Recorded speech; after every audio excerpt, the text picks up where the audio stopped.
John 8:58. Epen autois Jesus. Amen, amen, lego humin. Prin Abraham genesthai, ego eimi. Here Jesus responds to this hostile question. They said, you're not yet 50 years old, and you've seen Abraham? And to these Jews in the temple precincts, he says, we read, Jesus said to them, "Truly, truly, I say to you all, before Abraham was," in other words, before Abraham came into existence, "I am." Wow.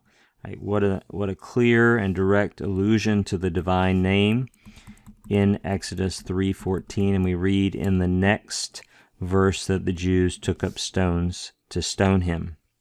I'd like to look at this construction, the prin plus the infinitive, and what we have here is, if we do it super literally, we could say before Abraham to become, or before Abraham to be, but we're going to smooth that out in English and say before Abraham was, or perhaps before Abraham came into existence, or before Abraham was born. And then Jesus declares, "I am." Let's look at this genesthai, though. Genesthai. Do you know what the lexical form of that is? Hopefully you recognize that as coming from genomai. Genomai means to be, to become, to happen. And the second aorist of genomai is a genomein.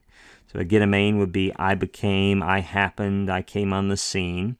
Now, to make the infinitive, we lose our augment. We take off our ending. We're left with the second aorist stem gen. Again, remember when you have a second aorist infinitive, it uses present infinitive endings.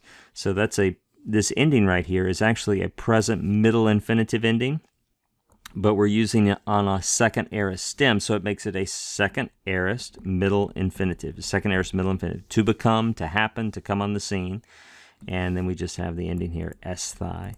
So again, just super literally, we'll go through the whole verse. We read it. So Jesus said to them, "Truly, truly, I say to you all, before Abraham to be," in other words, before Abraham was, "I am."